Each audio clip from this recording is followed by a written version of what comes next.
ഏറ്റവും കരുതിയിരിക്കേണ്ട ഒരു സുപ്രധാന മെസ്സേജുമായിട്ടാണ് ഇന്ന് ഈ വീഡിയോ ഞാൻ നിങ്ങൾക്കായി ഒരുക്കുന്നത്. ഒരുപക്ഷെ നിങ്ങളുടെ മെസ്സേജ് ബോക്സുകളിൽ ഇത്തരത്തിലുള്ള ചില മെസ്സേജുകൾ വന്നു നിറയാം. സ്റ്റേറ്റ് ബാങ്ക് ഓഫ് ഇന്ത്യയുടെ പേരിൽ, റിലയൻസിൻ്റെ പേരിലേക്കായിരിക്കും ഈ മെസ്സേജിൽ വരിക. നിങ്ങളുടെ സിവിൽ സ്കോറിൽ പ്രശ്നമുണ്ട്, നിങ്ങൾക്ക് കുറേ റിവാർഡ് പോയിന്റുകളുണ്ട്, അത് എത്രയും പെട്ടെന്ന് എടുക്കണം, അതല്ലെങ്കിൽ നിങ്ങളുടെ നമ്പർ മാറിയിട്ടുണ്ട്, പുതിയ അപ്ഡേഷനായിട്ട് നമ്പറിൻ്റെ OTP ചോദിച്ചുകൊണ്ടൊക്കെ വരാം. എന്നാൽ ഫേസ്ബുക്കിലും ഇൻസ്റ്റയിലൂടെയൊക്കെ ചില ആഡുകൾ വരും. നിങ്ങൾക്ക് 5 ലക്ഷം രൂപ ലോൺ തരാം, 3 ലക്ഷം രൂപ ലോൺ തരാം എന്ന് പറഞ്ഞുകൊണ്ടായിരിക്കാം ഇത്തരത്തിലുള്ള ആഡുകൾ വരിക. പണത്തിന് അത്യാവശ്യമുള്ള പല ആൾക്കാരെങ്കിലും ഇതിനകത്തേക്ക് ഒരു ക്ലിക്ക് ചെയ്യും, നേരെ വാട്സാപ്പിലേക്ക് മെസ്സേജ് പോവും, പരസ്പരം ചാറ്റ് തുടങ്ങും. നോർത്ത് ഇന്ത്യൻ ലോബികളായിട്ടുള്ള തട്ടിപ്പുകാർ ഇവിടെ തൊട്ട് നിങ്ങൾക്ക് വല വിരിച്ചു തുടങ്ങുകയാണ്. ഇന്ന് ഞാൻ നിങ്ങളോട് പങ്കുവെക്കാൻ പോകുന്നത് തിരുവനന്തപുരം സ്വദേശിയായ ബൈജുവിന് പറ്റിയ അക്കിടിയാണ്, തട്ടിപ്പാണ്. സ്റ്റേറ്റ് ബാങ്ക് ഓഫ് ഇന്ത്യയുടെ പേരിൽ, റിലയൻസിൻ്റെ പേരിൽ 3 ലക്ഷം രൂപ ലോൺ കൊടുക്കാമെന്ന് പറഞ്ഞുകൊണ്ട് അദ്ദേഹത്തിനെ തട്ടിയെടുത്തത് ഏകദേശം 40,000-ഓളം രൂപയാണ്. കാശിന് വളരെ അത്യാവശ്യമായിരിക്കുന്ന സമയത്താണ് അദ്ദേഹം ഫേസ്ബുക്കിൽ ഇത്തരത്തിലുള്ള ഒരു SBIയുടെ എന്ന പേരിലുള്ള ഒരു പരസ്യം കണ്ടത്. പ്രത്യേകിച്ച് പറയുന്നു, ഇത് സ്റ്റേറ്റ് ബാങ്ക് ഓഫ് ഇന്ത്യയോ അല്ലെങ്കിൽ അതിലുള്ള ബാങ്കുകളോ കൊടുക്കുന്ന പരസ്യമല്ല, SBIയുടെ എന്ന പേരിൽ ഒരു പരസ്യം ഫേസ്ബുക്കിലും ഇൻസ്റ്റയിലും ഒക്കെ വന്നു. ഈ ഫേസ്ബുക്കിലും ഇൻസ്റ്റയിലൊക്കെ വരുന്ന ആഡുകളൊന്നും ഒരിക്കലും വിശ്വസിക്കരുത്, കാരണം അതൊന്നും സത്യമല്ല. യാതൊരു രീതിയിലുള്ള ഒരു ഫിൽട്ടർ നടത്താതെയാണ് ഫേസ്ബുക്ക് ആഡുകൾ സ്വീകരിക്കുക. 3 ലക്ഷം രൂപയോളം ലോൺ കിട്ടുമെന്നായിരുന്നു ആ പരസ്യത്തിൻ്റെ അർത്ഥം. അത് ക്ലിക്ക് ചെയ്തു, അദ്ദേഹത്തിന് ഹായ് മെസ്സേജ് വന്നു, ചാറ്റ് തുടങ്ങി. ഹിന്ദിയിലായിരുന്നു ചാറ്റിംഗ്. അപ്പോൾ പറഞ്ഞു ഒരു പ്രോസസ് ഫീ ആയിട്ട് 1599 രൂപ ആദ്യം അടയ്ക്കണമെന്ന് പറഞ്ഞു. സ്വാഭാവികമായിട്ടും മറ്റ് ഈടുകളൊന്നും ആവശ്യമില്ല, ആധാർ കാർഡും ഫോട്ടോയും ബാങ്കിൻ്റെ പാസ്ബുക്ക് കൊടുക്കുക മതി. അദ്ദേഹത്തിന് SBIയിലായിരുന്നു അക്കൗണ്ട്. അദ്ദേഹം അത് മനസ്സിലാക്കുന്നത് 1599 രൂപ ചെറിയ തുകയാണല്ലോ, 3 ലക്ഷം രൂപ ലോൺ കിട്ടുന്ന കാര്യമാണ് എന്ന് പറഞ്ഞുകൊണ്ട് അദ്ദേഹം ആ പ്രോസസ് ഫീക്കുള്ള പ്രോസസ്സ് ആരംഭിച്ചു. അദ്ദേഹത്തിന് ലോണിനെ കുറിച്ചും ലോണിൻ്റെ EMI കുറിച്ചുമുള്ള മെസ്സേജുകൾ വന്നു തുടങ്ങി. കൃത്യമായിട്ട് എങ്ങനെയാണ് ലോൺ വരിക, അതിൻ്റെ EMI അടയ്ക്കേണ്ട കൃത്യമായ കാര്യങ്ങൾ ആധികാരികമെന്ന് തോന്നിപ്പിക്കുന്ന രീതിയിലാണ് ഓരോ മെസ്സേജുകളും വന്നത്. അല്പം കഴിഞ്ഞപ്പോൾ അദ്ദേഹത്തിന് ഒരു വീഡിയോ കോൾ വന്നു. കോൾ വന്നിരിക്കുന്നത് നേരെ പറഞ്ഞതുപോലെ SBIയുടെ ഡൽഹി ഓഫീസിൽ നിന്നാണ്. SBI ഫിനാൻസ് എന്ന കമ്പനിയുടെ ആളെന്ന് പറഞ്ഞുകൊണ്ടാണ് വന്നിരിക്കുന്നത്. നിങ്ങൾ ആ വീഡിയോ ഒന്ന് ശ്രദ്ധിച്ചാൽ മനസ്സിലാവും തട്ടിപ്പ് എവിടെ കിടക്കുന്നു. നമ്മളാരും ശ്രദ്ധിക്കാതെ ഒരു തട്ടിപ്പാണത്. അവിടെ കൊടുത്തിരിക്കുന്ന ലോഗോ അല്ലെങ്കിൽ SBIയുടെ ബോർഡ് എന്ന് പറയുന്നത് പിന്നീട് എപ്പോഴും ആഡ് ചെയ്തിരിക്കുന്നതാണ്. ഈ വീഡിയോ മെസ്സേജ് അല്ലെങ്കിൽ ഈ ഒരു വീഡിയോ കോൾ കാണുമ്പോൾ നേരിട്ട് നിങ്ങളുമായിട്ട് സംസാരിക്കുകയാണ്. ലോണിനെ കുറിച്ച് മാനേജർ എന്ന് പറഞ്ഞുകൊണ്ട് സംസാരിക്കുന്നു. പ്രോസസ് ഫീ അപ്പോൾ തന്നെ അദ്ദേഹം അടയ്ക്കുന്നു. അദ്ദേഹം അതിനെക്കുറിച്ച് ആധികാരികമായി ചിന്തിച്ചില്ല. കാശിൻ്റെ അത്യാവശ്യത്തിൻ്റെ പേരിൽ വേറെ ഒന്നും ചിന്തിക്കാൻ പോയില്ല. അത്തരത്തിലുള്ള സാധാരണ മനുഷ്യനായിരുന്നു അദ്ദേഹം.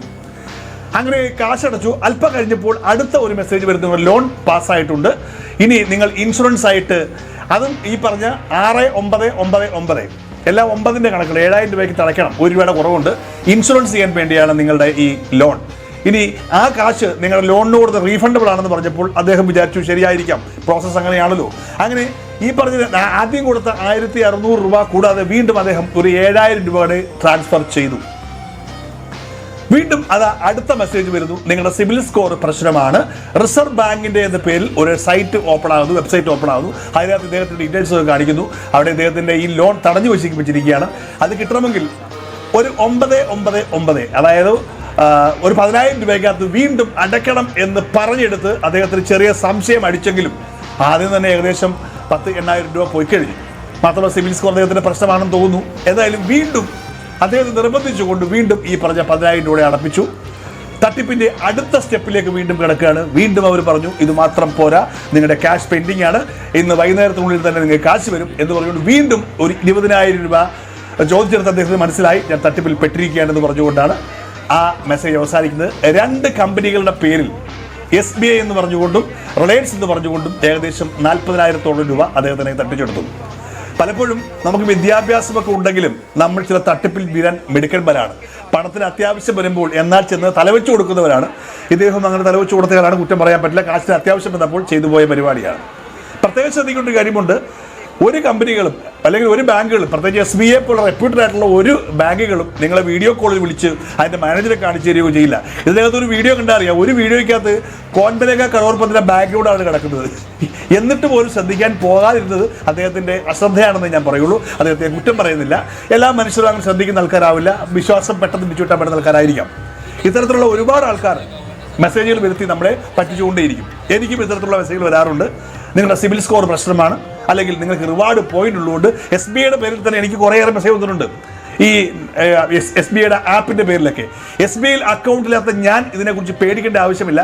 ഞാൻ തിരിച്ച് മറുപടി എടുത്തത് പച്ച മലയാളത്തിൽ നല്ല തെറി വിളിച്ചുകൊണ്ടാണ്. ഞാൻ ഹാപ്പിയായി, എൻ്റെ കാശൊന്നും പോയിട്ടില്ല. പക്ഷേ എത്ര പേരെ അങ്ങനെ ശ്രദ്ധിക്കാറുണ്ട്? നിരവധി ആൾക്കാരാണ് ഓൺലൈൻ തട്ടിപ്പിൽ ഇങ്ങനെ വീഴുന്നത്. പ്രത്യേകം ശ്രദ്ധിക്കുക, ഇത്തരത്തിലുള്ള ഒരു ബാങ്കുകളും നിങ്ങൾക്ക് ഇങ്ങനെ മെസ്സേജുകൾ അയക്കില്ല, ഫേസ്ബുക്കിൽ പരസ്യം കൊടുക്കില്ല, വീഡിയോ കോൾ വിളിക്കില്ല, നിങ്ങൾക്ക് ഇങ്ങനെ റിസർവ് ബാങ്കിൻ്റെ ഇത് കാണിക്കില്ല. ഒന്ന് ആലോചിച്ച് നോക്കണം, റിസർവ് ബാങ്കിൻ്റെ പേരിലാണ് ഒരു വെബ്സൈറ്റ് ഓപ്പൺ ആക്കി തട്ടിക്കുന്നത്. നമ്മുടെ സൈബർ സെല്ലുകളും നമ്മുടെ പോലീസും ജാഗരൂകരാകേണ്ട ഒരു ആവശ്യമാണ്. ജനങ്ങളെ കുറ്റം പറഞ്ഞിട്ട് കാര്യമില്ല. ചെന്ന് തലവെച്ച് കൊടുക്കുന്നതാണെങ്കിലും അശ്രദ്ധ, അറിവില്ലായ്മയൊക്കെ മുതലാക്കുവാൻ കൃത്യമായിട്ട് ഇത്തരം ആൾക്കാർക്ക് അറിയാം. പല രീതിയിലാണ് തട്ടിക്കുന്നത്. നമ്മളെ ഭയപ്പെടുത്തിക്കൊണ്ട്, നമ്മളെ പ്രലോഭിപ്പിച്ചുകൊണ്ടൊക്കെ തട്ടിപ്പിച്ചുകൊണ്ടേയിരിക്കും. എന്തായാലും ഇത്തരത്തിലുള്ള എന്തെങ്കിലും മെസ്സേജുകൾ വന്നാൽ കൃത്യമായി ബ്രാഞ്ചുകളിൽ പോയി ഉറപ്പിച്ചതിന് ശേഷം മാത്രമേ തലവെച്ച് കൊടുക്കാവൂ. അത് ഒറിജിനൽ ആണെന്ന് മനസ്സിലാക്കുക. ഒരിക്കലും നിങ്ങൾ ഇങ്ങോട്ടൊരു ബാങ്കും വിളിച്ചിട്ട് വീഡിയോ കോൾ വിളിക്കണമെന്ന് പ്രത്യേകം ഓർക്കുക. ഏതായാലും തിരുവനന്തപുരം സ്വദേശിക്ക് ഏകദേശം 40,000 രൂപ നഷ്ടമായെങ്കിൽ ലക്ഷക്കണക്കിന് രൂപ നഷ്ടമായ വേറെ പല ആൾക്കാരുമുണ്ട്. അപ്പോൾ ഇദ്ദേഹം എൻ്റെ അടുത്ത് അദ്ദേഹത്തിൻ്റെ കൂടുതൽ ഡീറ്റെയിൽസ് പറയരുതെന്ന് പറഞ്ഞുകൊണ്ടാണ് ഞാൻ കൂടുതൽ പറയാതിരിക്കുന്നത്. എന്തായാലും ഈ ബൈജുവിനെ പോലുള്ള നിരവധി ആൾക്കാർ ഇന്ന് കേരളത്തിൽ തട്ടിപ്പിരയാവുന്നുണ്ട്, ഇന്ത്യയിൽ തട്ടിപ്പിരയാവുന്നുണ്ട്. വളരെ സൂക്ഷിച്ചിരിക്കുക, ഇത്തരത്തിലുള്ള മെസ്സേജുകളെ സൂക്ഷിക്കുക. പരമാവധി ഈ ഓൺലൈൻ ആപ്പുകളിൽ തലവെക്കാതെ ഇരിക്കുക എന്നുള്ളതാണ് ഏറ്റവും സുപ്രധാനമായ കാര്യം. വളരെ വലിയൊരു തട്ടിപ്പാണ്, വലിയൊരു സ്കാമാണ്. നിങ്ങൾക്ക് ആരും ഫ്രീ ആയിട്ട് ലോൺ തരില്ല. ഏതെങ്കിലും ബാങ്ക് ലോൺ തരണമെങ്കിൽ അതിന് പ്രോപ്പർ വേസുകളുണ്ട്. അല്ലാണ്ട് വട്ടപ്പലിശയ്ക്ക് പണമെടുക്കുന്നത് പോലെ പണമെടുക്കാൻ ശ്രമിക്കരുത്. തട്ടിപ്പാണ് എന്ന് മനസ്സിലാക്കിയിരിക്കുക. ഇനി ഇത്തരത്തിലുള്ള ഏതെങ്കിലും രീതിയിലുള്ള ഒരു തട്ടിപ്പ് നിങ്ങൾ ഇരയായി വളരെ പെട്ടെന്ന് മനസ്സിലാക്കി കഴിഞ്ഞാൽ എത്രയും പെട്ടെന്ന് തന്നെ സൈബർ സെല്ലുകളിൽ പരാതി കൊടുക്കുക എന്നുള്ള ആദ്യ പടി. എത്രയും പെട്ടെന്ന് തന്നെ, എത്രത്തോളം പെട്ടെന്ന് കൊടുക്കുന്നു നിങ്ങൾക്ക് പണം തിരിച്ചു കിട്ടുവാനുള്ള സാധ്യത കൂടുതലാണ്.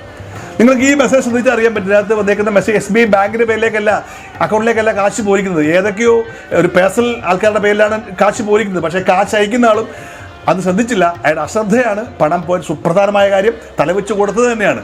പക്ഷേ ചില സമയങ്ങളിലെങ്കിലും നമ്മുടെ ഗതികേട്, നമുക്ക് പണത്തിൻ്റെ ആവശ്യം വരുമ്പോൾ നമ്മളങ്ങനെ തലവെച്ച് കൊടുത്തു പോയെന്ന് വരാം. ഇത്തരത്തിലാരും തട്ടിപ്പിന് ഇരയാവാതിരിക്കണമെന്ന് പ്രാർത്ഥിക്കുന്നു. ഒപ്പം തന്നെ ഇത്തരത്തിലുള്ള മെസ്സേജുകൾ അവർ കൂടെ ഷെയർ ചെയ്ത് കൊടുക്കുക. കാരണം തട്ടിപ്പുകാർ പെരുകിക്കൊണ്ടിരിക്കുകയാണ്. നമ്മൾ തലവെച്ച് കൊടുക്കുവാനും തയ്യാറായിട്ടിരിക്കുകയാണ്.